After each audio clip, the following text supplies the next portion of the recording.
It's the whiteout. There's no other way to put it. This is the biggest game of the year for the Penn State football team here in Happy Valley. It is a crush. If you have cell service, you are in fact a wizard here, because there are more than 110,000, more than 120,000 fans here to see the Penn State Nittany Lions take on the Oregon Ducks in the whiteout game. I'm Thomas Frank Carr. Kyle Leff with me. We are here to talk about the game, break it down, and give you all of what you need to know for this epic. All the adjectives feel like they fall short of what's going on right now here in Happy Valley. Epic doesn't really describe the day today. It is a fever dream for everyone here in town. It has been packed since Tuesday. I think everyone has been in town, ready for the whiteout. I have not seen this place this busy since I've been in State College. And it is, I'm going to go 300,000 people in town today. It's a massive people. This is the place to be in college football. We always use this term, it's overused. I don't have a better one, though. This is the mecca of college football this weekend. And we're here to talk about what's actually happening between the lines in the game for this show. But we have some quick shout-outs and a game day forecast we got to get to before we get started. Yes, firstly, we have had a lot of issues getting on air today, but we are on air. Shout out to our friends at Lurch RV who are helping to give us a generator today, which is incredible and amazing because, we had some issues. They made sure we got on air. And then shout out to, of course, our game day forecast, WR Hickey Beer Distributor, getting us ready for today's game. And the game day forecast, Mr. Thomas Frank Carr. So it looks like it's going to be about 71 come game time. It's about 73 right now, a little overcast, cloudy. Has a chance of rain that's going to kind of be throughout the night. But right now, it is looking like it's going to be 70 game time, prime time, a little wind in the air, a little wind rolling on around. I mean, there's people here. The wind is going to be weird today. Yeah, this is a great day for football. It is perfect conditions for both teams to have a really good football game. And this is what I want to talk about to start. I don't want to talk about anything too negative here, but let's talk about the realities of what's going to happen in this game. Go for it. I want to talk about what a win would mean for Penn State football, because there has been a lot of talk in the first three games of the season about how this team isn't playing up to the standard of the number 2 team in the nation. This is not the offense we expected. Aller hasn't progressed. Nick Singleton's struggling. We'll talk about all those things on the show and get into maybe some of the details of the what's and whys. But a win tonight legitimizes this team in the eyes of its own fan base. Yes. There is a portion of the fan base that doesn't believe in James Franklin, that doesn't believe in Drew Aller or their team. They're ready for that to happen. And here's the thing. There's a reason that 300,000 people are here in town. They want to believe. They do. They want a big game win. And as much as we're going to talk about the logistical, tactical part of that, we're going to talk about what it happens if they don't win. But what it does for them is send a clear message that the non-conference season was an extended training camp. It was, we are getting ready for this game. We're going to do something different than we normally do. 1-0, yes, but the most important 1-0 is on September 27th. Prove they can contend on the highest level with these players as seniors. Everything that we thought this offseason, a win tonight would make those things feel true. It would. I don't know how else to describe it. You were pretty spot on there with everything going on with this game. Yeah. If Penn State wins, the fans will be the ones who are the most excited about this team.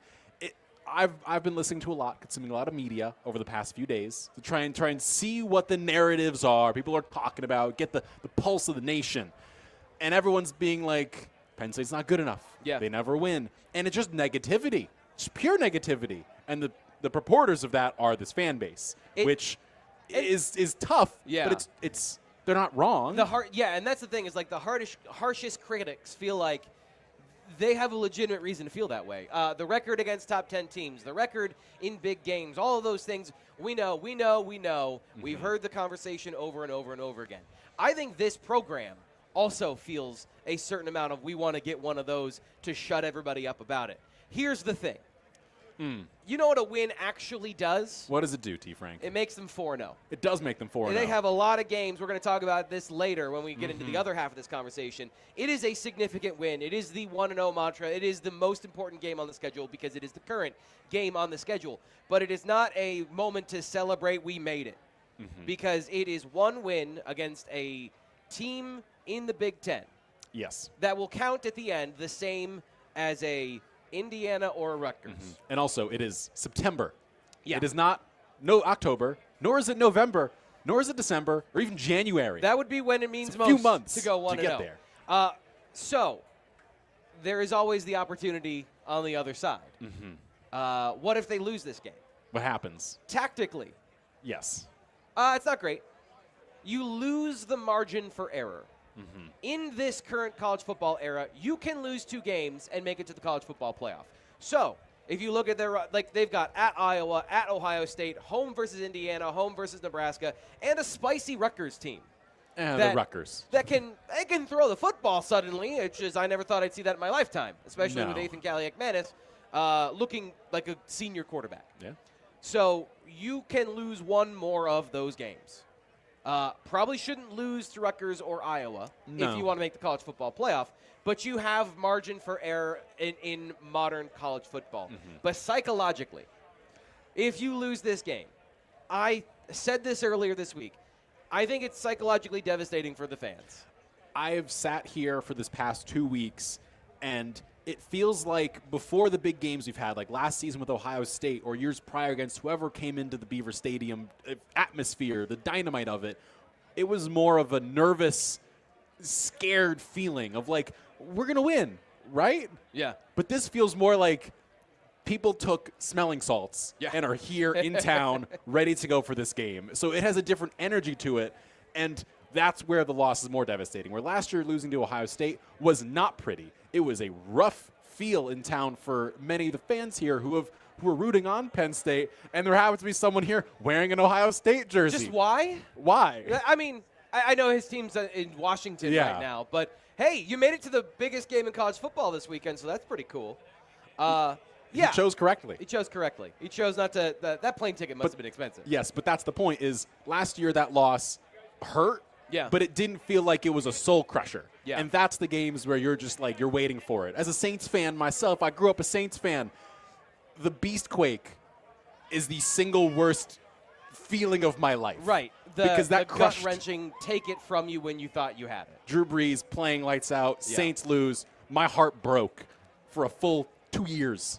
Let's talk about what happens in this game just generally. Things that I think would be good for the team.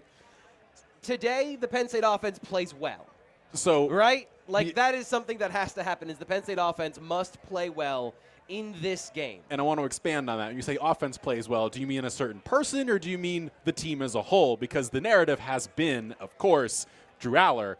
I don't think it's just Drew Aller who has to play well, because we haven't seen anyone bar maybe Katron Allen really play lights out so far. Yeah, I think, no, it's the offense, and I use that intentionally because there are elements, and we're going to get to this later, we're going to break down the offense, the defense. We're going to have some wild cards for the game, but the offense looking in sync, in function. This is a senior team. Like, this is there are so many seniors.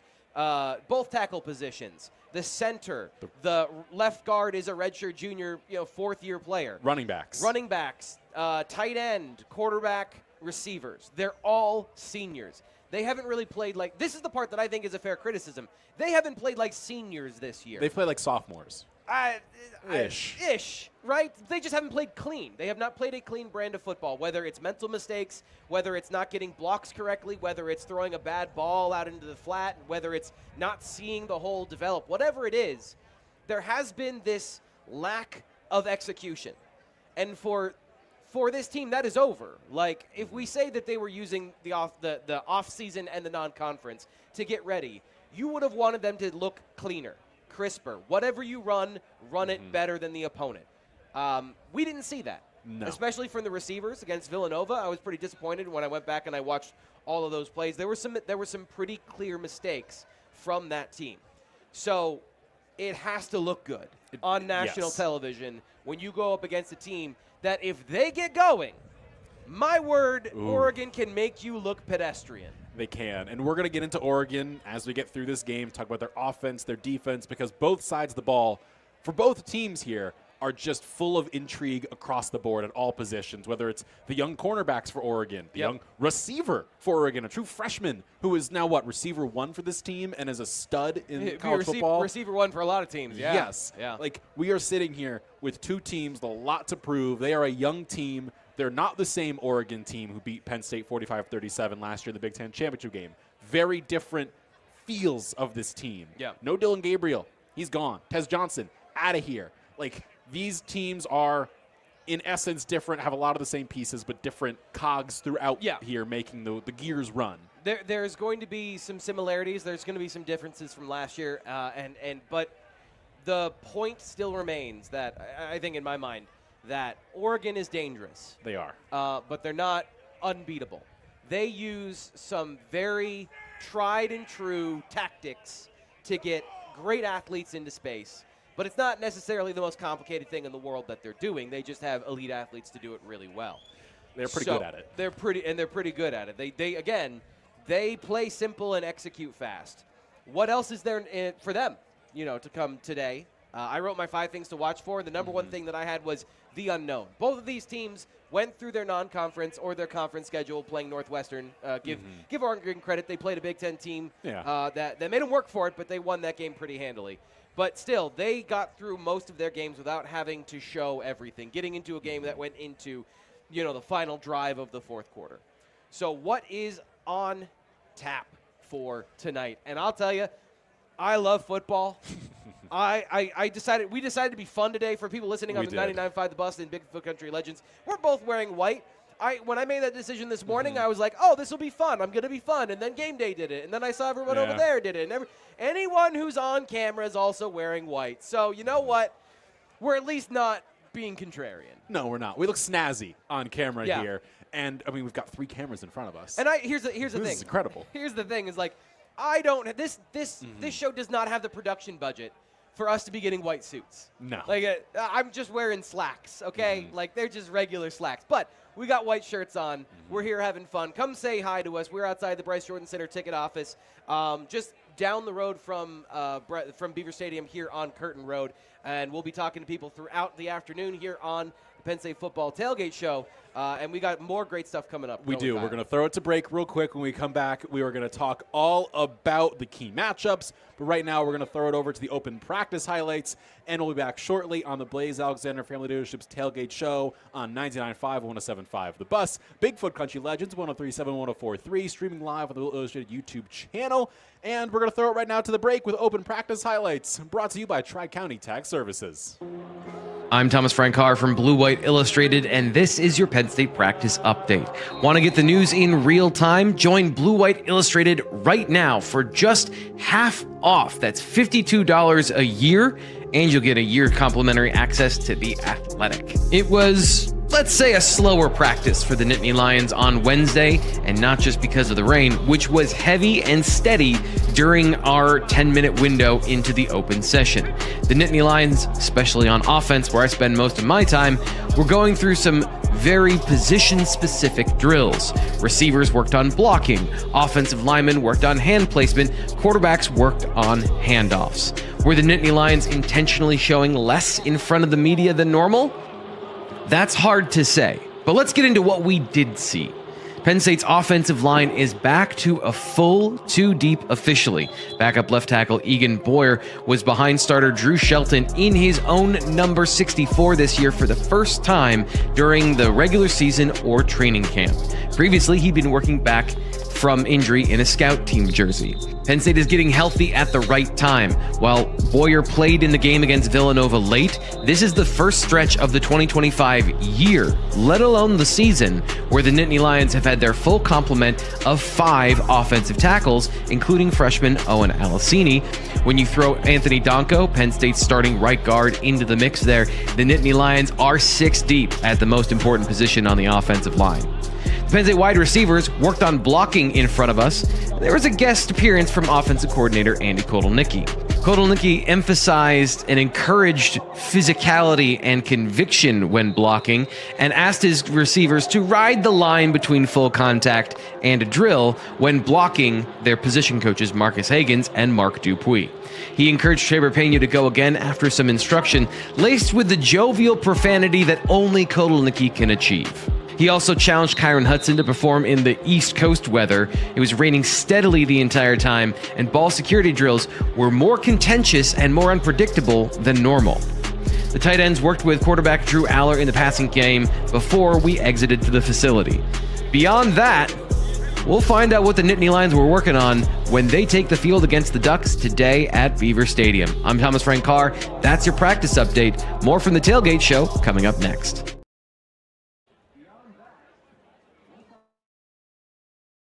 Have you heard of Wave Fruit Farm? It's this great farm market bakery and cafe. You can shop with them either at their farm in Port Matilda or downtown State College. No way.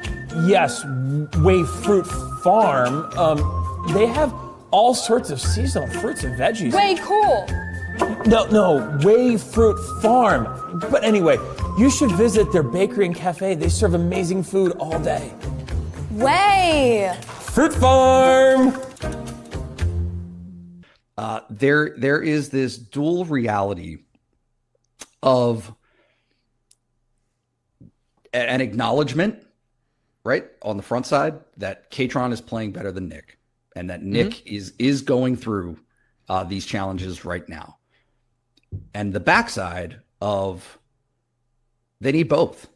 They both have to be playing at their best to win this game. This notion that, all right, whatever it was, right, 50-50 or 51-49, whatever the breakdown of snaps was for them. And yes, there's a disparity in carries, but in terms of a pure snaps opportunity, it's just not, it's not going to pivot to 75-25. That's just not the reality. And can I ask you about two things there, though? Yeah. So interesting subtext within that has been, I believe, Nick Singleton has been the first play starter for the last 3 games. I believe that's true. So they're both announced as starters. They both get roughly the same amount of work. If you look at the end of the game, Katron Allen may have a few fewer carries, but in terms of total snaps in the game, they're usually bang on close to each other. Is there anything to read into? Because these guys are competing in practice every single day for the 51-49, for the 55-45. Like, there is part of this dynamic has been a mutually beneficial competition to make each other better. And Nick Singleton, it feels like right now, is pressing to round out his game and be a complete back because Katron Allen has also elevated his game. But yet we've seen Singleton take the start in these past 3 games. And generally, I feel like he has been the starter in terms of who is on the field first for a good number of these games stretching back to last year. Do you read anything into that? And does that change? Because I think even that would be signal of, obviously now Katron's the running back 1 if he's the guy that takes the first snap against Oregon, regardless of how the rest of the game goes. Yeah, I'm not sure. I'm trying to remember last year, and I apologize for being unprepared on this one, but I think they may have traded some starts towards the beginning of the season, maybe, and then Nick became the except obviously when he was hurt, when he was banged up, in October. So like this idea of who is the first one on the field.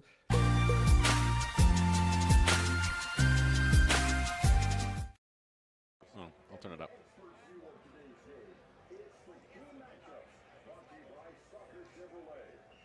We are back here on 99.5, 107.5 The Bus, Bigfoot Country Legends, 103.7, 104.3, streaming live on the Blue Illustrated YouTube channel on the Penn State Football Tailgate Show, driven by Blaze Alexander Family Dealerships. And now it is time for the key matchups. Everyone wants to know what's happening today. What are the big things we are looking at? And we're going to hear Thomas Frank Carr's key matchup, brought to you by Stocker Chevrolet. Mr. T. Frank, sir, key matchup. Okay. Let's hit it. So we usually go to the trenches for the key matchup, and here we're going to do that again. I believe that in this game, the key to stopping Oregon is not stopping their deep passing attack. It's stopping the run at the line of scrimmage. I'm going to give you a stat here that I found when researching Oregon and watching their offensive line, especially last week when they struggled against Oregon State, who moved a lot at the snap and were struggling with some of their ability to get to their blocks when players were moving around after the ball was snapped. Oregon, while facing Montana State, Northwestern, and their other Oklahoma State, they have a stuff rate, meaning a run that went for no yards or a short gain, of 13%. That's 8th highest among Big Ten teams. So if Penn State's athleticism can neutralize their run game, and you look at Zane Durant and that front in the middle especially, now you can allocate resources to the back end and keep a soft umbrella coverage all night to keep Dante Moore and his receivers in check. To me, the key matchup, Zane Durant versus the interior of that offensive line for Oregon. And honestly, I think Penn State has the advantage. Okay. See, that's interesting. Because my key thought here was Alonzo Ford Jr. That was who my brain was going for key matchup. I wanted to see what he's got because we know Zane Durant's going to bring it. I was like, well, what about the other guys? What about him? What about Xavier Gilliam? Like, what does that interior look like? Getting after Dante Moore, can they get after him? Because part of the problem last year with Dylan Gabriel is he had all the time in the pocket to step up. He can get out of the pocket if he wanted to. The only problem was Abdul Carter. Right. And outside of that, he could do what he want, move wherever he needed to. Can they put pressure up the middle? Because, as is known, that is what quarterbacks hate the most. Yeah, I'm not everything in the middle. I'm not necessarily concerned about the pass rush because I think, as you mentioned, Dylan Gabriel outside the pocket was a problem last year. Yes. Keeping Dante Moore in the pocket is absolutely a must for this group, and that's where I would look at Chaz Coleman, young guy. He's been doing really well. I wrote about this earlier this week. A pressure in the trenches from these two teams, the most pressure per player across the board, the top 5 in this game, all Nittany Lions. Chaz Coleman, Xavier Gilliam, your guy that you just mentioned, Denai Dennis Sutton, and Jalen Harvey. All those players in the top 5 of getting wins and getting pressure on the quarterback. Mateo Uiagalelei came in tied for 5th. So pressure is not going to be the problem. It's caging the quarterback in the pocket because, again, the thing with Oregon is speed. Anytime you give their speed an opportunity to make a play, it's in the danger zone. So extending plays, rolling out, being on the move, getting speed into space. That's what Penn State has to be, I think, on alert for in this game. But in order to neutralize all of that, it starts with stopping the run with minimal resources. The reason I bring up Zane Durant is because there have been 2 different ways that they have tried to stop the run so far this year. Jim Knowles prefers his defensive tackles and his defensive line to stop the run by playing their gaps, by being in their gaps, and they want their defensive tackles to take on more double teams. Zane Durant, first couple of weeks, that didn't go so great. Yeah. He was fine. But against Nevada, you want more than fine. So this last game against Villanova, more activity up front, and I think with that pairing of how Oregon did against that same sort of frenetic movement at the snap, I firmly think that that's what Penn State's going to be doing up front is movement, active ability to get from gap to gap because this is a big offensive line. And they're not unathletic, but they're not powerful and explosive. They're not the Oregon offensive line from last year. Last year's was just big and athletic, and they could put you where they wanted to. Yeah, and Penn State fought back in the game, and they were able to fight against it. But the speed, I think, and the aggressiveness from Oregon to start the game with some of the tempo and the tactics they were using, it did catch Penn State off guard. They're not going to have the ability to do that here at the whiteout in the noise. They're not going to be able to execute some of those things when you're not at a neutral site or at a home field advantage. So some of those are a bit off the table. And that is going to put them, I think, at a disadvantage in the pass rush situation as well. So stopping the run. I sound like, here's the thing, is like I used to love talking about the passing game. I used to love being pass rushers, corners. Let's talk about quarterbacks. I sound like a high school defensive coach. I'm like, we got to stop the run. Got to stop the run. Win in the trenches. Well, let's go to the cornerbacks, though. I am intrigued by this because for the Oregon team, the receiver we brought up earlier, Decorian Moore. There's 2 D Moores on this team. Yes. Decorian Moore, the receiver, true freshman. He's lighting everybody up in the nation. Now, again, they face Northwestern and Oregon State as the 2 big teams. It's Oregon State now. But Northwestern, he still played really well against them. He is a really, really dangerous player. Yeah. I'm assuming A.J. Harris is going to be on him all night.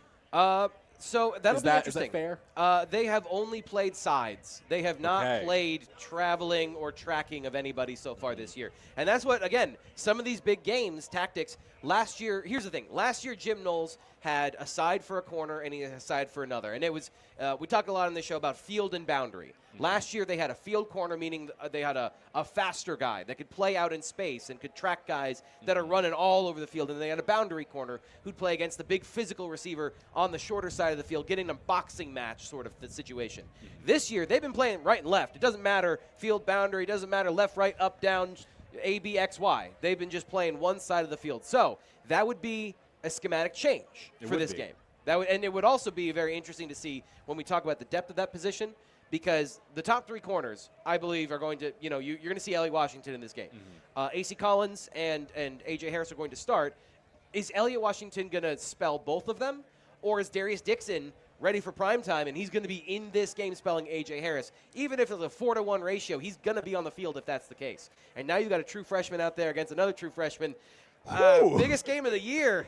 And they've both been playing pretty well, but that would be a surprise. It would be a wrinkle from Jim Knowles if they did some sort of tracking in this game. It would be. And what I'm also looking for here, going from outside in, behind the defensive line, of course, you're going to have the linebackers, Amari Campbell, Tony Rojas, Dom DeLuca.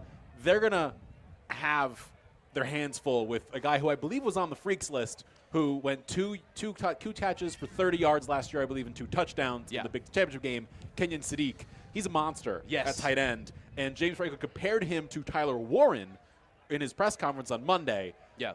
He's a threat today. He is. And it's an interesting question that we've gotten. I love Brett. Brett's dialed in. Brett's thinking like I am. He says A.J. Harris should take Sadiq on some matchups too. Third down, I think that's fair. We saw A.J. Harris go inside and play a dime defender as that 5th or 6th defensive back against tight ends. Specifically, he's their most athletic and physical corner on the team. I can absolutely see that happening. But really, it's going to be, in my opinion, you're not going to play a lot of man coverage in this game. No. The way they succeeded, the way Ohio State succeeded against Penn State in the Tyler Warren situation, was not to play Caleb Downs on him every single play. It wasn't to double him. It was to pay attention to him in zone coverage, meaning we're going to squeeze around him, and we're going to make sure that the next guy in line on the string on the defensive front, he's aware of where Kenyon Sadiq is at all times, and then you pick up and pass off. You don't have to play double teams. You can use zone as a way to make sure a guy gets bracketed. So Kenyon Sadiq, if you're saying that's like Tyler Warren, give him the Tyler Warren treatment and make sure everyone underneath coverage in those zone situations, they have eyes on 18. And I could see that being the thing. So it's not Amari Campbell. It's not Tony Rojas. It's not Zakee Wheatley. It's all of the above. It's an all-hands-on-deck situation to find out where the athletes are on this offense. So we're going to look at this entire team. And we haven't mentioned running backs yet. We haven't talked about them in depth. You mentioned them earlier, trying to bottle up that rushing attack. Their running back situation is interesting this season. Yeah. Of course, James was the running back last year. Whittington was the backup. Yep. Now it's Jaden Lamar, and I believe Whittington is coming back from injury. So he was the starter to start the year and got banged up in the Oklahoma State game. So they're expecting him to be back in this game.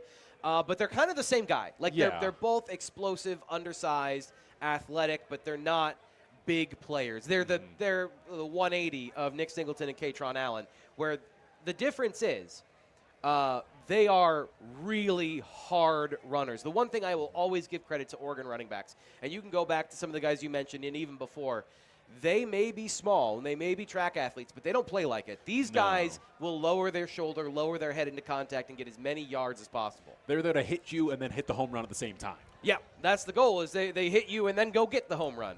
So that's going to be a major factor in this game, because if they do, and so let's talk about Amari Campbell. Let's talk about some of the things Oregon wants to do on offense. You look at this offense, and we talked about how it's a lot of simple things. A spread offense is really about dictating where on the field the threats are going to be, and the answer is everywhere. Yeah. You use every blade of grass laterally and vertically. Now, to do that, there are some trade-offs, and a lot of times you're not doing traditional drop-back passing game. You're doing a lot of short throws, intermediate throws sometimes, but then it's very like hot and cold. Short, long. You're creating that spatial tension by making sure you get your athletes like DeCorian Moore or your running backs into the flats, and suddenly when you start creeping up on those, then you go long over top. So it's going to be really important when they use jet motions and things like that Penn State stays disciplined in their run gaps, because the whole point of that is the minute you pay attention to that stuff, the middle of the field where you have to protect against the run, that's still primary threat number one in the run game. So it's about creating threats in multiple areas that you have to contend with. And so in this game, Amari Campbell's going to have some choices. There's going to be a play where somebody in orange or white or whatever they're wearing, mummy, whatever color. The mummy white. Whatever weird mummy off-color. color is. Yeah. He's going to be running this really hard this way, to your right or to your left. And he's got to know, is that a threat or do I have to stay in my gap? And if he he has a tendency to just follow movement. He does. And so if that happens, you might see some of those big runs. That's what I'm keying on in this game, is making sure your run fits, because we talked about minimal resources in there. Safeties playing from depth and attacking the run from depth. Zakee Wheatley as a run defender is going to be very important in this game. Making sure those guys are dialed into those keys and not looking at the wrong thing.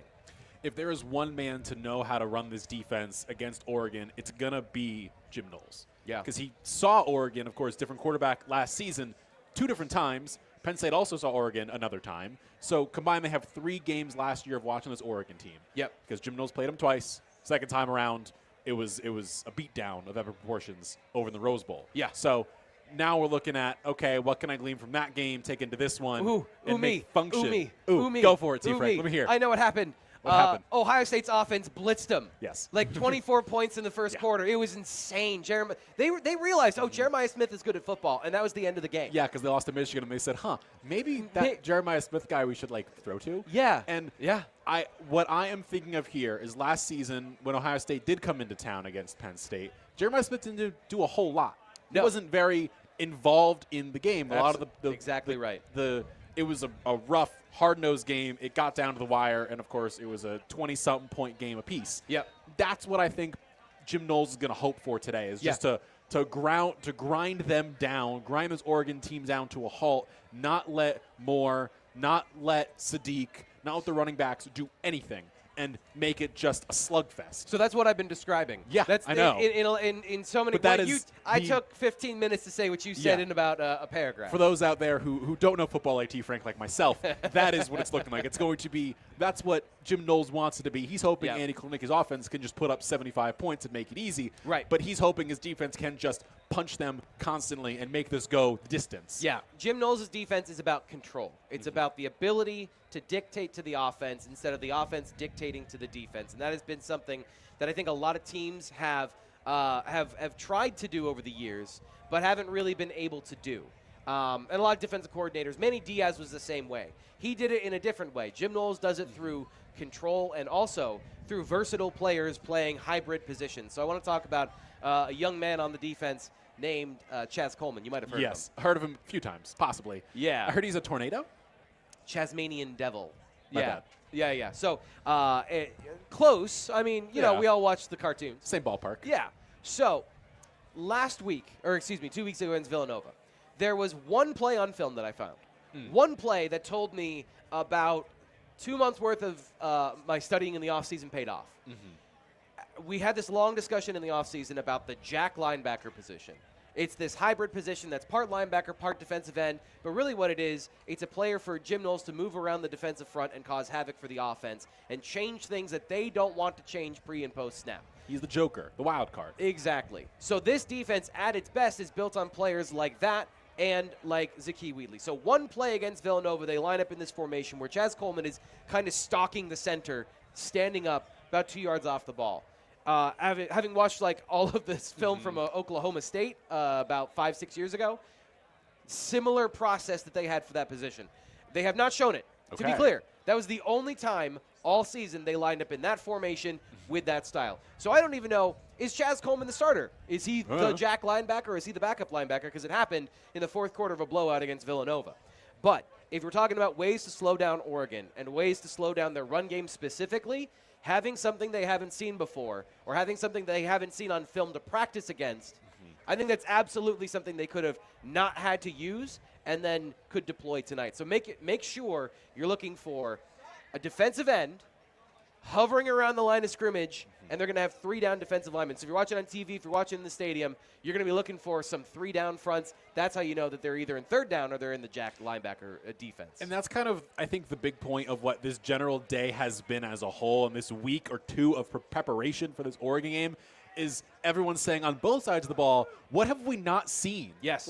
There's so much we haven't seen yet from the Penn State offense and the Penn State defense, and that's the one on defense where it's can they bring the Joker wild card in and get them involved in some capacity? Can they bring Chaz Coleman in? You came from where? We have some visitors here. Oh, hey, come here. No, you need to be on camera. We have a visitor coming here. We have one of our, so I apologize for everyone listening on 95.5 The Bus. Okay, so you can just give me a hug. Okay, so Corey Smith is Penn State running back here, redshirt freshman. His mom has been a fan of our YouTube channel and has been in the chat for several years now. So I just wanted to say hi. I apologize. You're good. You're good. The big point here is there's so many things we have not yet seen from this team on both sides. On the defense, it is that jack position. Yeah. It is the jack, the joker. Yeah. It's like, what can we see out of that? Is it Chaz Coleman? Is it somebody else they can put in that spot too? Like, where are we going to get with that? Plus, also, like, we've talked so much about the youth with Coleman, with Dixon. Like, Jameer Joseph had a pick 6 last week, 2 weeks ago. Could we see him get involved? Can we see other young guys? Slow down. I know. Slow I'm down. getting ahead of myself. Slow My point down. is, like, Slow this down. game, there is a lot of youth across the board. Yeah. On offense for Oregon, on defense for Penn State, and then everywhere in between. So there's a lot of question marks for this Penn State defense, the Oregon offense, and pretty much everybody on the field. Yeah, and I do want to talk a little bit about DeCorian more because we've talked about him as it's been the boogeyman He's the of this threat. conversation. He's the threat, but why is he the threat to you, Frank? Because he is a 5'11", 195-pound wide receiver with some of the most explosive skills we've seen from a freshman in a long time. I would say, obviously Jeremiah Smith is pretty great. The thing is he's a little smaller, but he doesn't play smaller. He plays big. He plays big. He is a fast wide receiver, a good receiver, 5'11". He can fly, and he's not a track star. He's a runner. Yeah. Like, that is the difference. Is people who are track stars, they can run straight. He can run with a purpose. Yeah. He is also somebody who is a good vertical, like, above-the-rim player for a guy who isn't big. So that's what I was trying to say. He will get up. We haven't seen a lot of it, but Oregon is 5 of 7 on jump ball situations this year. And you would think Penn State with their seniors, with a 6'2", 215-pound receiver in Kyron Hudson, would be dominating in jump ball situations. They're 7 of 20 so far this year. So they've been in way more because they don't create separation the same way. And they haven't been as effective. So I think this is the danger, is you got to stay on top of these receivers. And I think that's going to be part of it. Now, Penn State's corners could play man-to-man in this game. They could match up and they could run with those guys. But you are creating risk, because even the best corners are going to get beat every once in a while. And the thing about when you're trying to play on top of a fast receiver, Oregon has been working on, and you can see it on their film, a back shoulder ball, which means if you're upfield and they throw backfield, the only thing you can do is interfere with, like, run through the receiver. So there is a certain element of risk there for Penn State that they could do everything right in this game, and then certain plays just don't go their way. I think that's the biggest red flag for the Penn State defense, is they could be perfect in terms of their coverage, their rush, their run defense, and then Oregon can out-athlete them in certain situations. Penn State can handle most of their speed most of the time. But there only needs to be 1 or 2. That's all they need. That's all Oregon needs with Sadiq, with Moore. They need one opening, and they are a team that will capitalize on it. And that's the problem Penn State's going to have, is they've faced, quote-unquote, the cupcakes, as everyone's called them so far, with Nevada, FIU, and Villanova. They have not faced someone who can capitalize on any sort of error across the board. So now we're going to see what happens this week. We've talked a lot about this Oregon offense. We've gone in detail about it. We have to discuss the Penn State offense. But we're going to do so. And like the Penn State offense, I think I'm going to be better through contested situations in the next segment.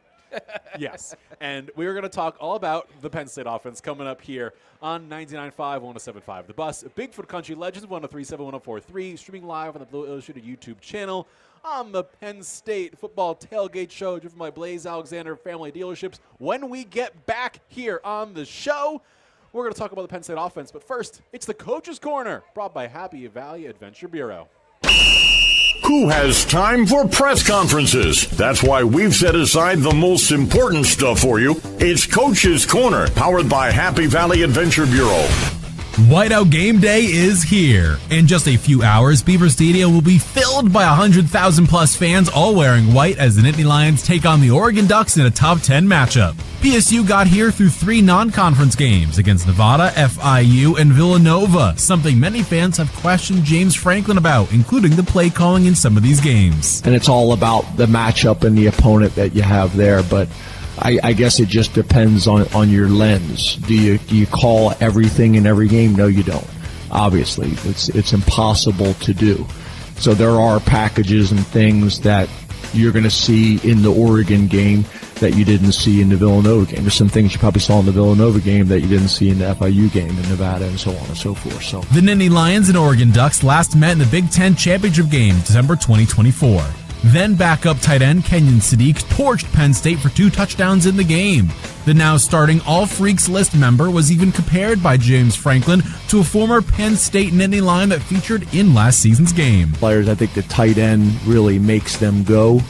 Obviously with what we were able to do with Tyler Warren last year, they're getting that out of their tight end position. He's a matchup problem in the pass game. He's physical in the run game, extremely explosive. One of the big Penn State fan concerns has been around Nick Singleton. 10 is averaging just over 4 yards per carry, well behind teammate Katron Allen. Franklin, however, is not as concerned with Singleton's lack of production thus far. We also recognize what Nick Singleton's done over his career, and I think we talked, maybe a week ago just about Nick has worked really hard this offseason on some things in terms of open field running and some different tools and weapons. But on Saturdays, I want him to go let it rip and play fast and powerful and explosive, which is his style.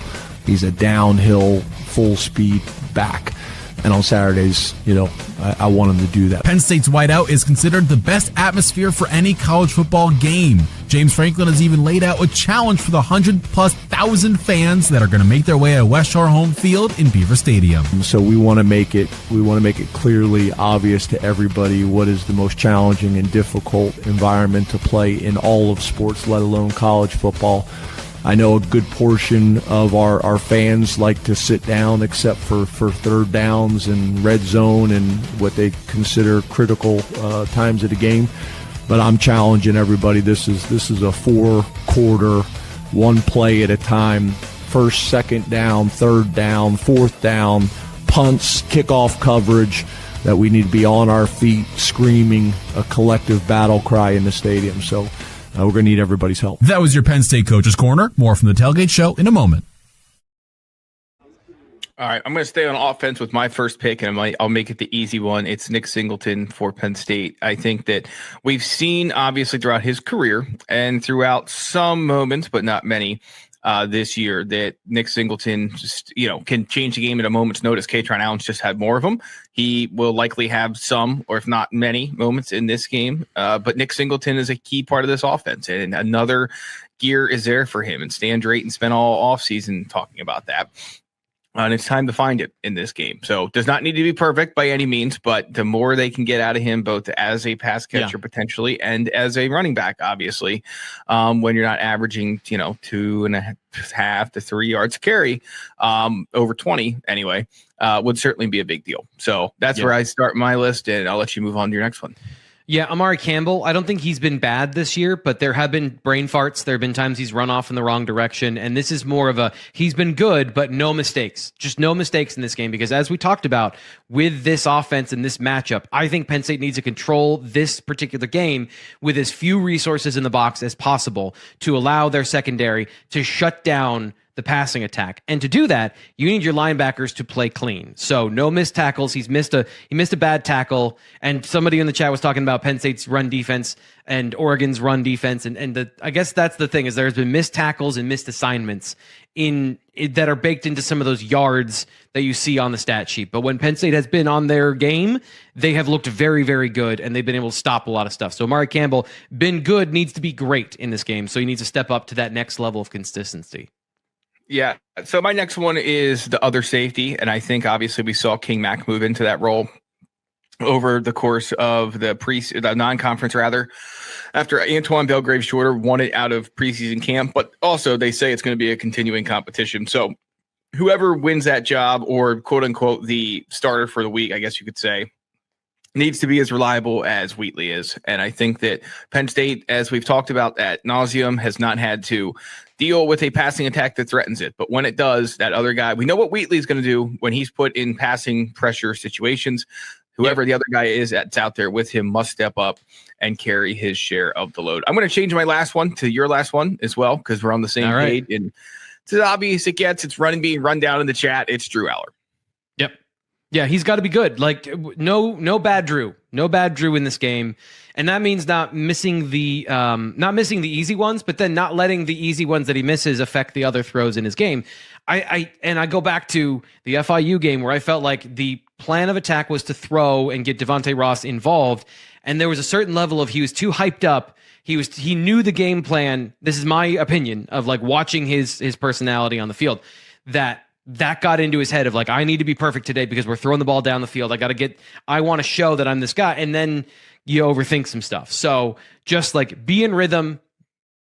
On the Penn State Football Tailgate Show, driven by Blaze Alexander Family Dealerships on 99.5, 107.5 The Bus, Bigfoot Country Legends, 103.7, 104.3, and streaming live all the time on the Blue Illustrated YouTube channel. Kyle F. Thomas Frank Carr here outside of the Bryce Jordan Center. We're staring at Beaver Stadium over there, and I know we've kind of talked about it. We had a lot of guests coming up to us all the time. Yeah. It is packed. Yes, T. absolutely. Frank. I think my prediction of 300,000 people in town might be underselling it.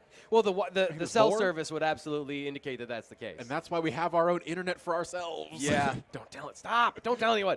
I know I shouldn't have said anything, but what I do want to say things about is the Penn State offense. Yep. That has been a very big talking point, of course. They have put up points this season, but a lot of it has been in the garbage time, fourth quarter, after they've gotten ahead, and all of a sudden you can kind of build a bit of a lead late in the game. We have not seen the starting offense, the Drew Aller, Nick Singleton, Katron Allen, that group really put on a show for us like a lot of other teams have, which people have been like, well, why aren't we running up the score against these teams? We should be. Yeah. We're facing these cupcakes. We should be putting on 95 points against them in the first quarter. Right. It's not how it works. All it matters is winning the game firstly. Yeah. They should be doing better, should be playing better, but like – I do want to address those frustrations and like I try to work through things logically because here's the thing is like I am an emotional wreck as a fan. I understand. I get it. I was watching a game the other day and I was like, wow, that quarterback can't read a defense. And then like the words died in my mouth. I was like, who am I? What have I become? I can't see the safeties. I don't know what he's looking at. So I get the frustrations, and I think it is fair, as we talked about at the opening, to be frustrated that this group of seniors has not been playing up to that crisp seniors, even if you're playing some basic stuff. They haven't been as crisp as you would like. So I do want to go through some of that in this segment, and I also want to work through some of these things. Let's actually start. I'm going to start somewhere that I think we can all maybe agree on something logical. Let's go for it. Okay. So this offseason, for fans that maybe were just tuning in at the start of the season and we're not for the whole journey at BlueWhiteIllustrated.com, which, by the way, you can sign up right now and you can get it for $1 a week for a year. Awesome deal. We've been talking about Stan Drayton. He came into Penn State and said that his running backs, seniors, Katron Allen, Nick Singleton, don't know how to read a defense. I'm paraphrasing, but essentially, like, they don't know how to read the defense and anticipate. They've been reacting. So, clearly, Katron Allen's been playing really well, right? We can agree. Been dominant so far. So, check box, right? And he got better, more athletic, faster, more explosive. James Franklin talked about that. We've seen Nick Singleton struggle. Like, I think it's fair to say he hasn't been bad, but he has not improved in the area that they were talking about. He's been a half step slow on a lot of things, which led to Stan Drayton's comments this week saying he's overwhelmed with the amount of knowledge he has been given. So, and he's short-circuiting a little bit. Right. So, if you've got 3 games against Nevada, Villanova, and FIU, and in the game against Villanova, he gets 20 carries. Yeah. I'm going to say 2 things here. Katron Allen is playing better. You're right, fans. You are correct. There's no question about that. Katron Allen is the better back right now. But what does it serve you to just give him the ball and win by 60 and then Nick Singleton tanks emotionally, maybe doesn't feel like he's involved in the game. And here's more important, he doesn't get the reps to get better. Yeah. If we're saying that was a non-conference slate that they were using to get ready for this game, and Nick Singleton needed more help and more time, why wouldn't you give him the ball? Nick Singleton may not be the RB1 tonight. Here's one thing I do know, is that if he struggles, we'll get to that in a second, bud. I'm doing a live show, bud. See, I also can't play through contact. I can't, like, clearly it's an issue with me today. So Nick Singleton, if he's not playing well, they're going to ride the hot hand. They are. They're going to ride the hot hand in this game because the time is now to do all of these things. So you were right, fans who were frustrated. I was talking to somebody yesterday down at Anti-Fragile, and he was telling me, like, yeah, he's Katron Allen's the better running back. And I said, yes. And? Yeah, what is that? Like, we get he's the better running back. In the Villanova game, they did enough to not need just to use the better running back. Sometimes you go with the hot hand, and you feed the hot hand, you let him go forever. Yeah. In that case, you didn't need to feed the hot hand because you need to get the cold hand warmed up a little bit. Right. You got to start getting his gears going, and giving Nick Singleton 20 touches of the ball, giving him 20 runs helps, because all of a sudden Nick can kind of see more, get more reps in what Stan Drayton wants him to do, because this is a different system than Jaywan Sider. It's a very different system. So you got to learn to understand what he's doing at all times, learn the defense, learn the field. And Nick Singleton is, as we've discussed, he can hit the home run ball when he wants to. The problem is he's not getting himself to a position to hit the home run. Yeah. He is putting himself in an 0-2 count, and so he's trying to work from behind all the time. So let's talk about then what the situation looks like tonight beyond the players. Yes. Right? So now we have maybe Katron Allen gets the first touch of the game. Maybe he's the starter, maybe he's not. It might not matter. They might both play in the first drive. Yeah. But when it comes to what they're running, Andy Kotelnicki's offense is built on chaos. Yeah. So everything we talked about with the Oregon offense, they do that on this offense as well. There's a lot of simplicity. They have more drop-back passing because of their quarterback. And I do think that Oregon's going to implement some of that. That might be a wrinkle we see in this game. But there's more to come from the running game perspective. We have not seen a Wildcat quarterback. Nope. Like a true – we've seen both of the running backs in the backfield. We have not seen the true, like, Tyler Warren package. It may not exist, but it also might. Yeah. This would be the game you would find out. And then using some of their secondary options in plays, some of their secondary parts of plays to put Nick Singleton in an easier position to just run the football. They've been running their base offense in a lot of different ways to allow him to see the field and try and anticipate. Now, imagine, again, you're putting him in those situations that you were just talking about, to just go run. Yeah. So there's an opportunity here today for that to change dramatically on the ground from the scheme side as well. And this is the problem, Kyle, is that it might also not be that. It might not. You're right. These are things that make sense. These are things that we think that are, and I have some good authority to say there's more coming tonight. At the same time, it also may not be any better. I guess that's what I'm trying to say. Different doesn't mean better. We are at a point where it feels like it's like we're trying to tell you there's a chance of it, but fans need to see it to believe it, and they still have not seen any of the positive we're trying to say. And you hinted at the chaos factor. Yeah. I say there's no better chaos player on this Penn State team this season than Nick Singleton, because if he gets going, you can put him anywhere. You can put him in the backfield. You can put him out wide. You can do anything with that guy, and he is going to be a problem child for any defense to handle, especially if you're in Oregon. All of a sudden, you got a game plan for Nick Singleton at all times on the field. Like, that is a whole other ball game. Yeah. It is the same thing it was last season for players trying to game plan for Tyler Warren. If there's one player that can do to Oregon what Oregon does to everybody else, it's Nick Singleton. It is. He is the most explosive player on Penn State's offense. He is great at running routes. He's great at running the ball. He can do everything. We just need to see him unlock the chains again and just let loose. That was Stan Drayton's point this week, was just like let the chains go and let him rip. At some point he's going to do it. We're going to see him at some point break off a run. Yeah. He's good. It's got to happen. Like, there's only so many certainties in life, like death and taxes, so on and so forth. Yeah. Nick Singleton getting a run at some point in a season is a certainty. It's going to happen. It's just, when is it? And we haven't seen it yet, and it's just waiting for it to happen. And I wonder, can it be in the passing game, which has been a very big hot-button issue for Penn State fans and for the critics out there in the media sphere. Again, Nick Singleton hasn't gotten much in the passing game. Yeah, you're right. Again, yes. Do you need it? Did you need it? Here's the problem: is other than to feel good. This is the point, I guess, that we're trying to say. Is like, if you didn't feel good about a 50-6 win, but you beat Oregon, is that worth the trade-off? The problem is, if they don't win tonight, obviously, then they looked bad against those other teams, bad in air quotes, and they lost this game, so the trade-off wasn't worth it. There is a risk to this way of going, and it comes down to more perception than anything else, because they still won those games. They still beat those teams. Paul, on time in the chat. I think Paul, based on everything here, so if you're listening on the radio, here on the Blue White Illustrated YouTube channel, Paul says, no, they have been mediocre at best, meaning the offense. Still comes down to Aller in his opinion. Perfect time to talk about Drew Aller. We're getting there. Perfect Passing time game. to talk about the passing game. Let's talk about the what I think a lot of people are expecting in this game, which is tempo offense. Yes. So what does a tempo offense for this Penn State team look like, T. Frank? So what they've been trying to do at times is get a big play and then follow that up with another big play, or follow that up very quickly with another play, and not go like a full hurry up throughout the full part of a drive, but try to chain together big plays. You get 6 or 8 yards, maybe you get a first down, then you go hurry up. Here are the reasons to do that.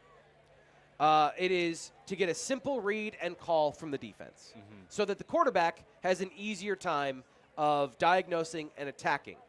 So far, Aller has 6.9 yards on passes in the hurry-up offense. And is that good or bad? That is bleh. It's fine. He's completing 61% of his passes, which is higher than overall, but not like high. Like if you were expecting him, he's got like 100 yards and no touchdowns on hurry-up plays. He's got an interception on a hurry-up play. He does. And that's the point, is like the downside is they have been less crisp through the rest of the roster. Guys are tired. They just ran for 6 full seconds at full speed. And even athletes need a chance to catch their breath. So maybe Nick Dawkins has a bad snap that leads to a fumble and leads to a field goal. Maybe Katron Allen doesn't hear the call, and suddenly he just drifts out into the flat, and Drew Aller throws an interception. These are the mistakes that are happening because they're going tempo. So the other thing is looking for explosive plays. You get a good play, then you get another play. They're averaging 3.9 yards per carry when they go hurry up on the ground. I'm no mathematician, but I believe Nick Singleton's season average is like 4.4. And Katron Allen's is 8. 8. So that seems low. Yeah. So it's not working. It's not really working. That, again, when we talk about an offense that's full of seniors that isn't crisp, I think that's a concern. Yes. And I think fans should be right to be concerned and frustrated by that particular aspect. Now, do they do that in this game? Home crowd, Aller, because the point is to get Aller in rhythm, right? Yes. There are other ways to get your quarterback in rhythm, in my opinion. So, like, editorializing here, I think the tempo stuff is not working. I think last year they used it in the playoff, and it surprised a couple teams. Yes. But everyone's had all offseason now to know that if you go up against Penn State, they're going to try and go tempo. So have another play on defense ready. It is not sustainable. And Villanova figured it out. Yes. And listen, smart guys at Villanova, like, no problem. But you should have worked a little better. Should have worked a little better. So from the frustration perspective for fans, I think that's just one thing. And it is kind of a systemic thing through the first 3 weeks. The other thing is, we talked about in the run game, what have we not seen? In the passing game, 42% of Aller's attempts are targeting 2 route concepts. Okay. 2. And that's not great, I'm going to guess. 2! So now, Dante Moore's at 4, right? Okay. So in a comparative perspective, it's 2 versus 4. But generally, like, they have run some very similar concepts because they've been going up tempo and trying to call a simple play on their side, or because they've been working on specific things in the offense. But they're not working on specific things in the offense now. 50 targets in the first 3 games have gone to receivers. Going back to the conversation about Nick Singleton in the passing game. Absolutely, there are aspects of the passing offense we have not seen. There are aspects of what they're trying to do that they have not put on film. How much is it? It's not a massive amount, but it's not nothing. And I think there is some specific things specifically with tight ends and running backs that we have not seen in the passing game this year. It is a glaring red light that at some point you got to deal with, and at some point it's going to be an issue, and that day might be today for Andy Kotelnicki in this offense because, like, you can get away with that against your first 3 opponents. You can't get away with that when you're facing the number 6 team in the nation with Dylan Tiedemann and Mateo Uyunglele and this entire defense back there and waiting for it and ready for those routes because they know these numbers. They see the same things we do. Yeah. They're smart people. They get paid to do this. So they know what to expect from this Penn State offense. They kind of have an idea of what to get into and what to expect to be ready for, and they're going to be prepared for it all at this point. They've seen, they're knowing, okay, 42% of Penn State's offense is these 2 route concepts. We're going to sit on those route concepts. We're going to be ready for those route concepts. Yeah. And that's when turnovers get into play. Or and that's scary. You go the other way. Yeah. You run a route in the other direction. So in football, coverage is about leverage, and leverage is which side of the body of the receiver are you standing on, the inside or the outside compared to the field, right? So if everyone's hedging towards the sideline where all these routes have been thrown because you're throwing to your receivers, suddenly your slot receiver has more room to run to the inside. Mm-hmm. I mean, I'm not a genius here or anything. I'm just pointing out some obvious tendencies that if I were trying to set something up, I might do that. Second thing is we have somebody here in the chat says Aller designed run should happen more. Andy Kotelnicki has been almost like inappropriate with the amount he's been complimenting Drew Aller's figure. It is hilarious. It's been super funny all offseason. Andy Kotelnicki has gone through traps and delts and hamstrings, talking about how Drew Aller has gotten physically bigger and stronger this year. Okay.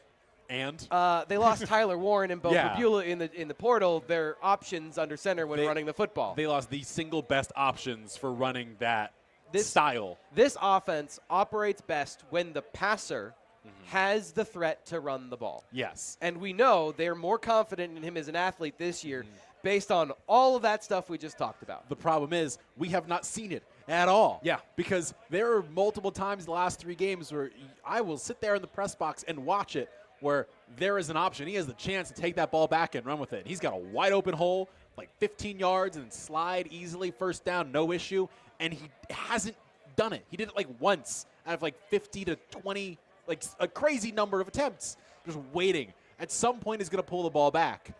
Yeah. And they keep talking about it. He can run. He's fast. He's athletically awesome. So and Andy Kotelnicki loves him. So we'll see if we see it tonight. Maybe. Again, these are all the things that we think are going to happen tonight for the Nittany Lions, and the offense should look different. Different doesn't mean better. No, because, again, Oregon plays a similar style of offense. They're familiar with these concepts. It's about the any amount of surprise you could have. Here's one thing. I talked about this in the practice update. We normally get about 10 minutes of practice. Yes. And you get to see certain things, and they have to use every minute of practice, right, each week. They cut us out before we saw any of the passing game. Like secretly, I've been sitting here, like I go and I try to figure out what routes they're running and how the parts fit together, because they only run like one route at a time. They are absolutely treating this like a game that they don't want any of the information getting out. They don't want any of the information about their passing game getting out. Could be good, could be bad, could be, I don't know. Yeah. But it is a thing. Yes. It is absolutely a thing. So, is Drew Aller going to play well tonight? I don't know. I would bet that he's going to play better than he has in the last couple of games. If you knew, you would be a billionaire, T. Frank. Oh yeah, like I would have already put my mortgage on for this month. If I knew, I would have I would have a lot more sweat on my forehead. Yes. But no, I would know, so I'd be fine. Yes. And when we come back, we're going to talk a little more about Penn State, a little more about the game as a whole coming on up. Plus, we're going to go a little around the Big Ten, too.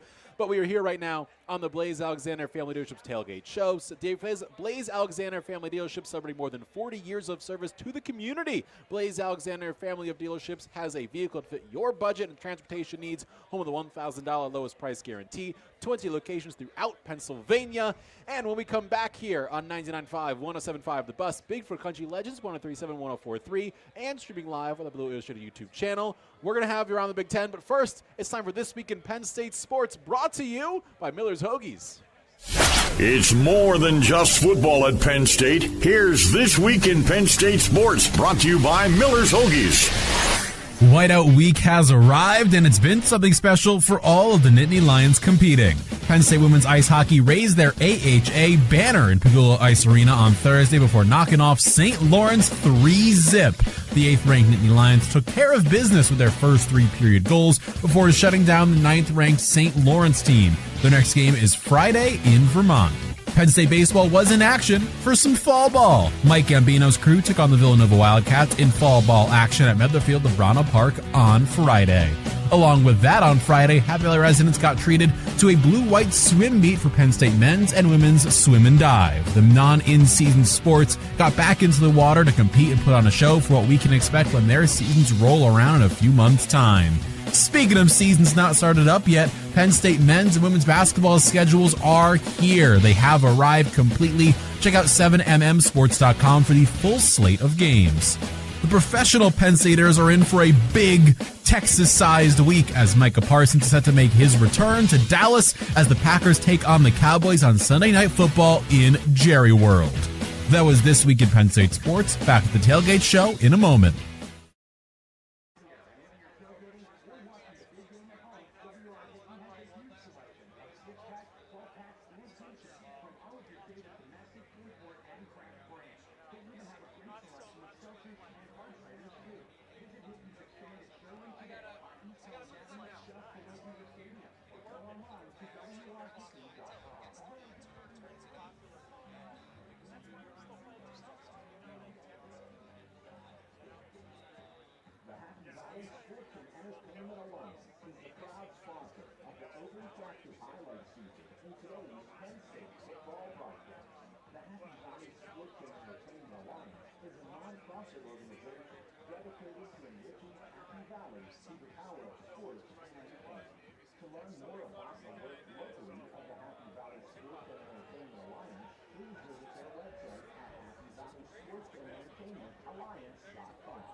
This is going to be the biggest list ever, right? We've talked about this, I think, since last week.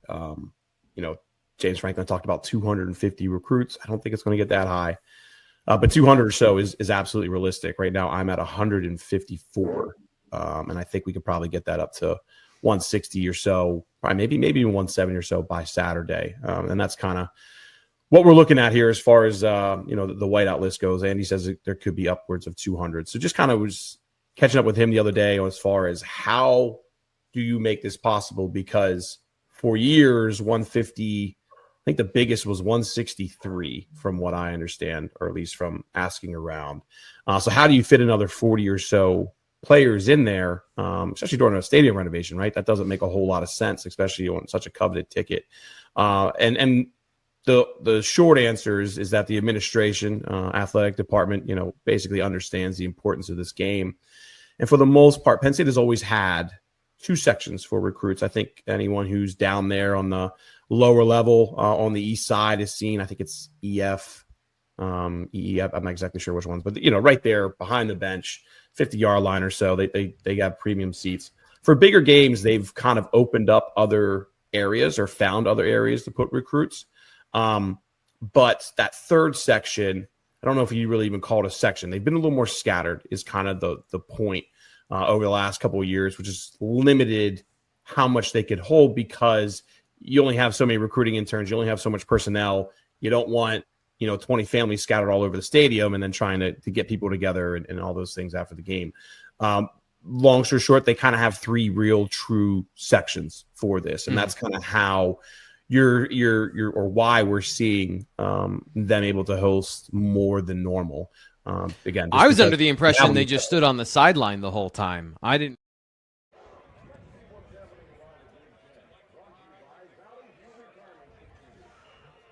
We are back here on 99.5, 107.5 The Bus, Bigfoot Country Legends, 103.7, 104.3, and streaming live on the Blue Illustrated YouTube channel here on the Penn State Football Tailgate Show, driven by Blaze Alexander Family Dealerships.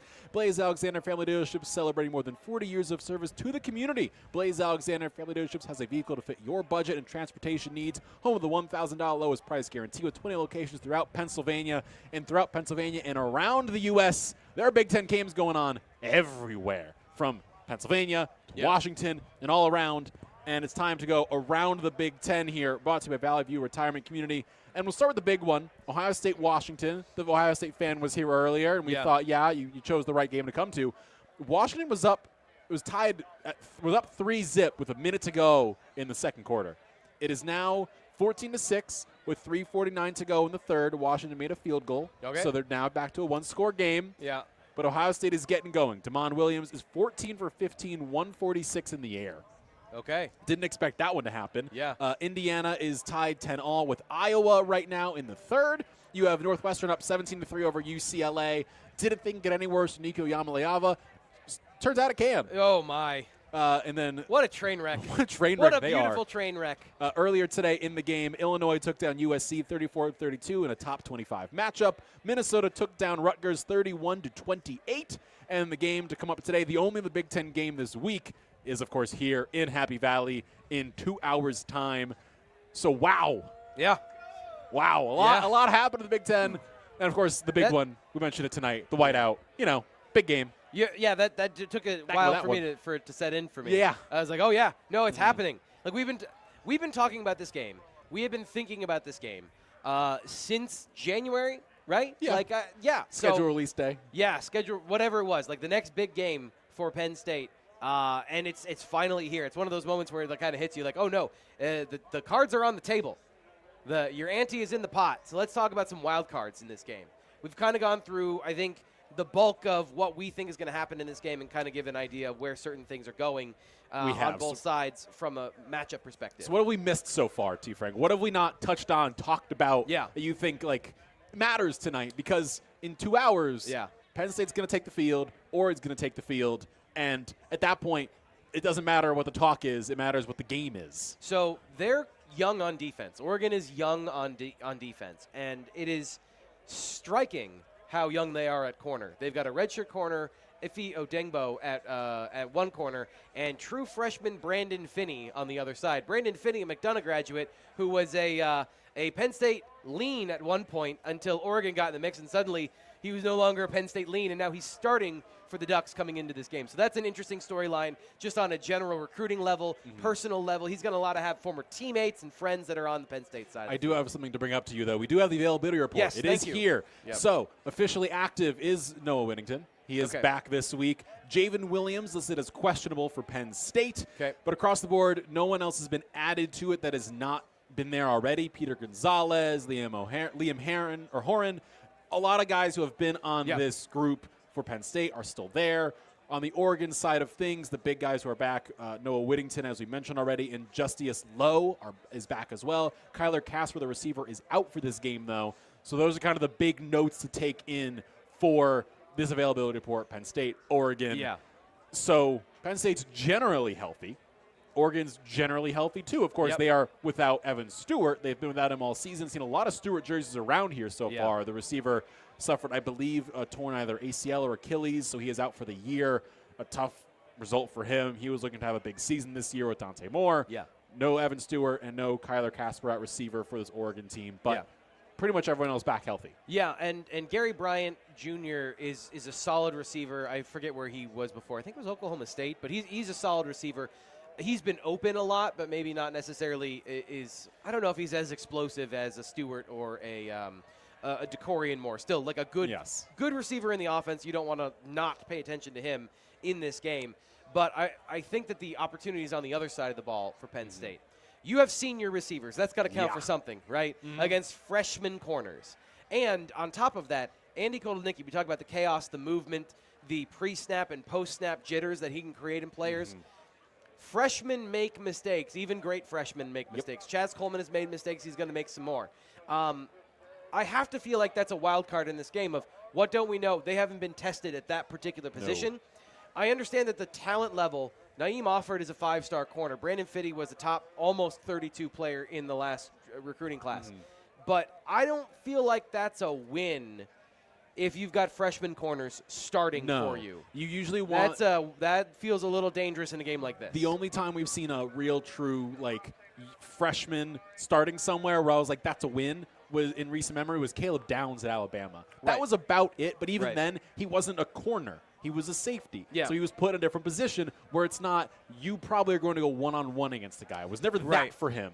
Because that's a whole other ballgame where now you've got these guys going against Rapena, Kyron Hudson, and Devontae Ross, who all can create separation. And who all can make you pay for a mistake at any given moment. It's just, can Penn State and this offense capitalize on it is the question.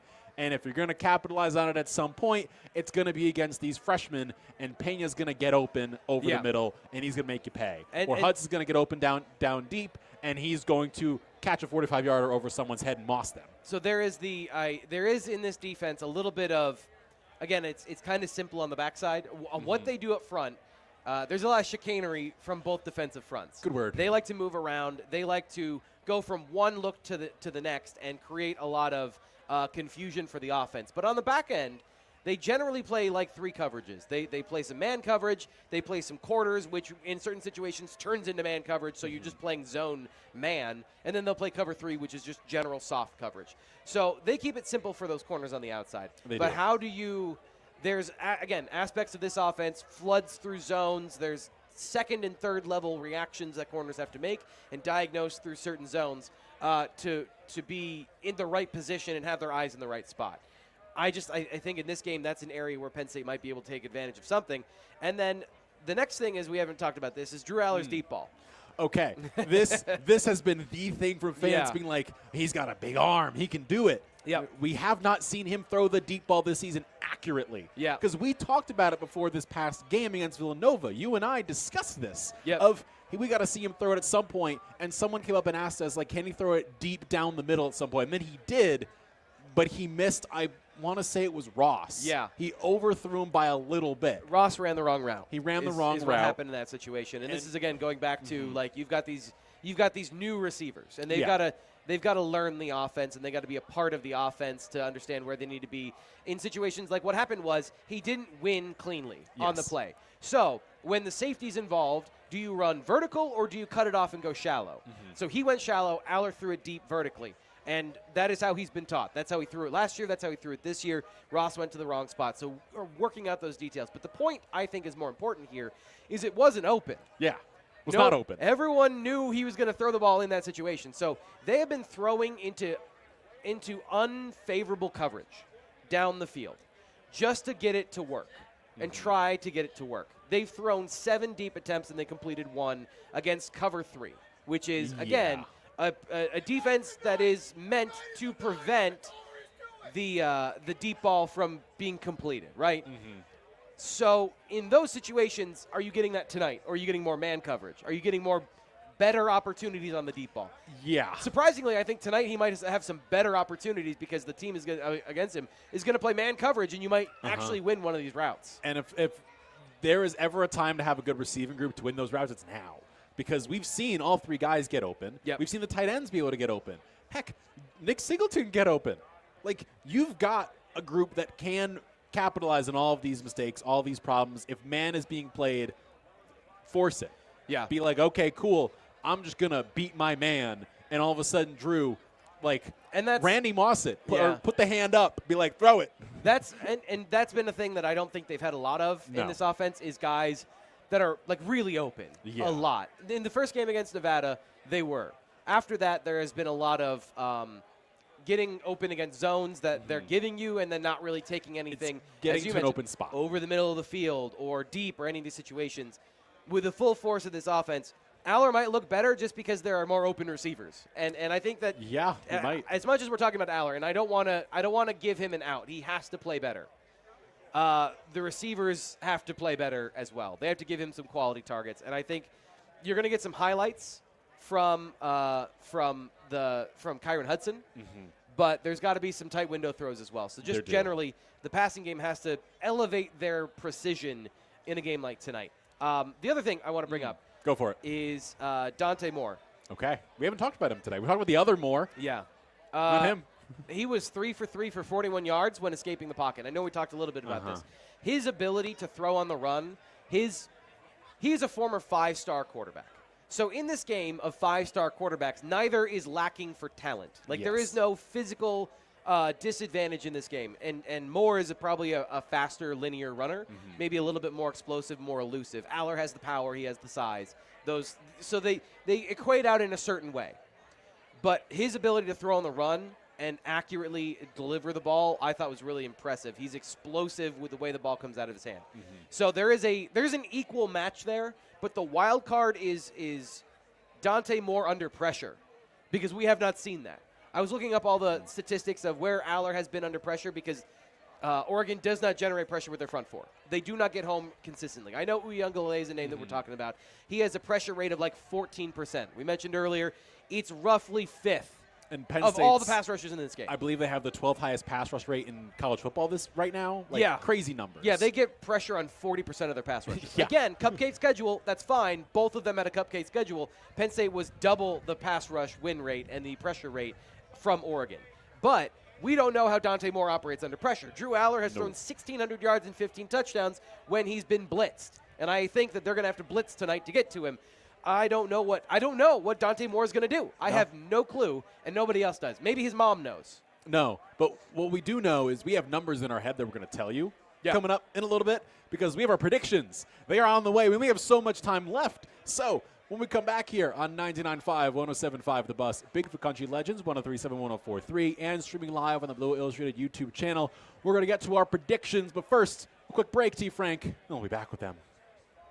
We will find out. Game predictions here from us to end the show. Ryan, I want to go first to you. Give me your thoughts on the game. We broke down the offense, defense. I know that you've seen some of Oregon.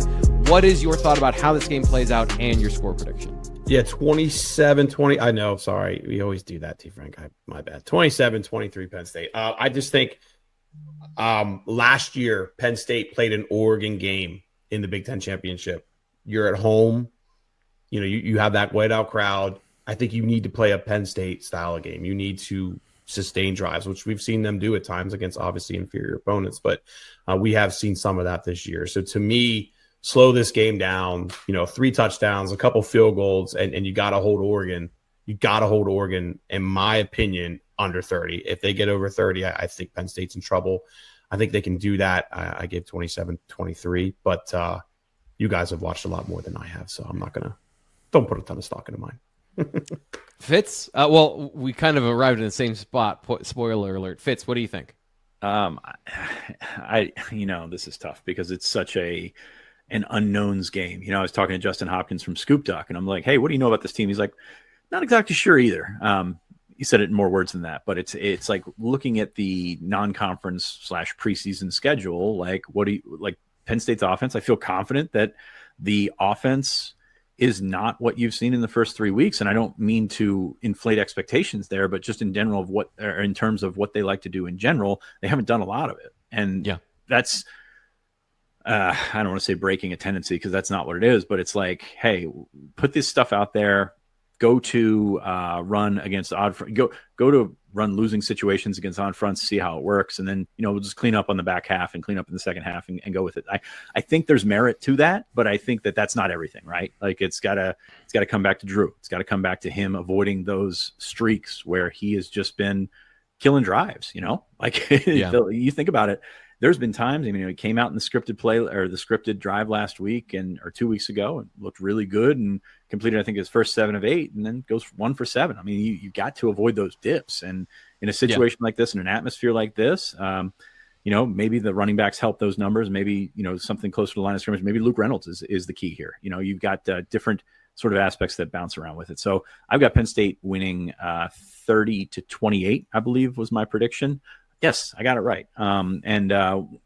Very much up in the air with that. I think Oregon's a fantastic football team. They've played in really big games before. They've been very successful in those big games.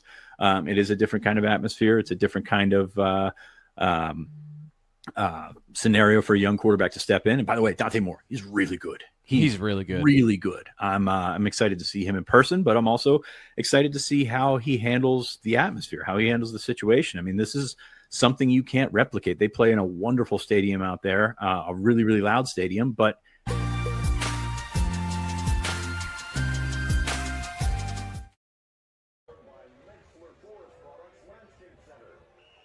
there is a sea of white in front of myself, Kyle F., and Thomas Frank Carr here on 99.5, 107.5 The Bus, Bigfoot Country Legends, 103.7, 104.3, and live on the Blue Illustrated YouTube channel. There is just a lot of people, a lot of individuals. There have been the entire time we've been talking here, and now it is time for us. The lights are going down. The sun's going down and the lights are coming on. That they are, Mr. Boy. T. Frank. And now it is time to give our predictions here on the show. So I throw it to you first, sir. Yeah. Your thoughts on the game today. Yeah. Penn State, Oregon, the whiteout, 7:30 p.m. kickoff. Where's your head at? All right, so I have Penn State winning 27-24. Okay. I think there's going to be field goals. I don't think that they're 3 touchdowns. You have to get 3 touchdowns if you're the Penn State offense in this game. And then it comes down to some turnovers and making Oregon work for it. And James Franklin talked about it. If they don't start fast and they become just any other team, They need to have a lead. They need to get you off kilter. If Penn State can weather that storm, they can make it their kind of game. Their kind of game is 27-24. I think Penn State can get it done. The West Coast trip is not easy. I don't know how these people here from Oregon afforded to come out here, but also are up and at it, because I'm very impressed as somebody who has to travel west sometimes that it's a grind. Secondly, this crowd is going to be insane. It is. That has to sustain Penn State. You have to give that home field advantage some credit. I think Penn State gets it done. These are two very good teams. They're very close. I think Penn State gets it. I hinted at it a little earlier. I used one of my analogies I was going to use today. I kind of gave it away a little bit, gave the game away a little bit. In town, it has been crazy for the past, I would say, 2 weeks, but this week, like Tuesday onwards, it has been packed, intense. The sea of people you're seeing has slowly been streaming into town for like a week and a half now. Yeah. And we've been lucky enough, you and I, to watch a lot of big games. I got to watch a lot of big games here in Beaver Stadium, and a lot of the time, as I said, it has kind of been this like almost nervous tension in the air. Today it feels like Penn State shotgunned 3-4 locos and showed up and said, let's go. And I look and I think, you know what? Last week, I think Indiana laid a blueprint against teams in a big matchup. The biggest victory Penn State has had in any game against Oregon, they played 5 times, was 29-point victory. Okay. Penn State 42, Oregon 13. I'm going crazy. I heard someone said wow out there. Wow. Yeah. I'll say it here. Wow. This feels like one of those games where Penn State's going to get out early and just hold it. Wow. And not relinquish the lead. Everyone's been so negative. People are pointing at me in positive ways. Yeah. It's one of those games where everyone says it's going to be evens. Yeah. It's going to be 27-24, 28-27, stuff like that. Listen. Give me a blowout. We've had a doomsday preacher. I saw a man in a full bunny costume. I saw somebody in one of those giant oversized hats. That's the craziest thing I've seen or heard all day. And I have not taken smelling salts. Crazy, so don't man. worry. Wow. All right. We got somebody who thinks this is Penn State's coming out game. You But know what? that's It could what happen. I'm It could feeling happen. You know, if there's a team, I hope that you're right for fans' sake. Because if that's the case, I think there's another gear that this offense has that we haven't seen yet, from the passing game, from the running game, from the offensive line, from the defensive line, from the defensive secondary, and they've been good. So, and wow. If I may, I am an energy person, and I can read the energy in the room sometimes. Yeah. And as someone who went to the great Syracuse took on Clemson last week. We got it. Haven't got it in there yet. We got it. And the entire fan base was feeling it like we're going to beat Clemson today. Yeah. As someone went to Syracuse, I can say that. Where everyone was feeling it.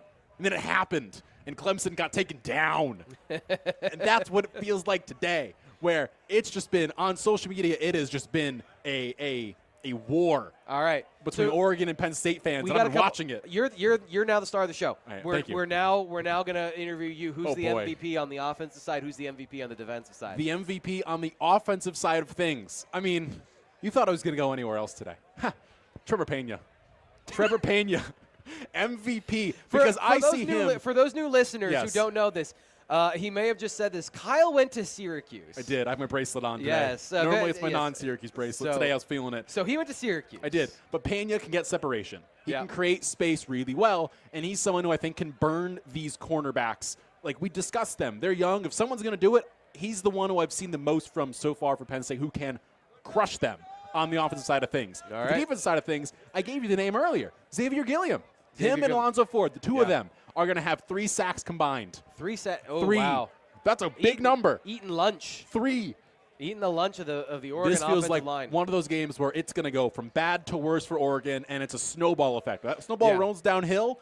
It doesn't stop. There's nothing in the way of it not in a until the whiteout. final whistle goes. I believe they call that an avalanche. They do call that an avalanche at a whiteout. So I'll give you a stat to back up what you're saying Go here. for that it. Just to give you like you're so To far help out me. on the ledge, I'm going to give you like a little A ledge plank to of be wood. on, a plank Plank of wood to stand on. Xavier Gilliam is the first defensive tackle for Penn State in the last 3 years to have a pressure rate over 10%. coming into this game, he's got a pressure rate over 10%. That's a good sign. I'm excited to see if he can do it because I think internal pressure up the middle, absolutely something they need. I think we can do it. Thank you for joining myself from Thomas Frank Carr here on 99.5, 107.5 The Bus. Bigfoot Country Legends, 103.7, 104.3. We're going to throw it over from the Penn State Football Tailgate Show, driven by Blaze Alexander Family Dealerships, to Steve Jones, Jack Ham, Roger Corey. They got you until the whiteout tonight.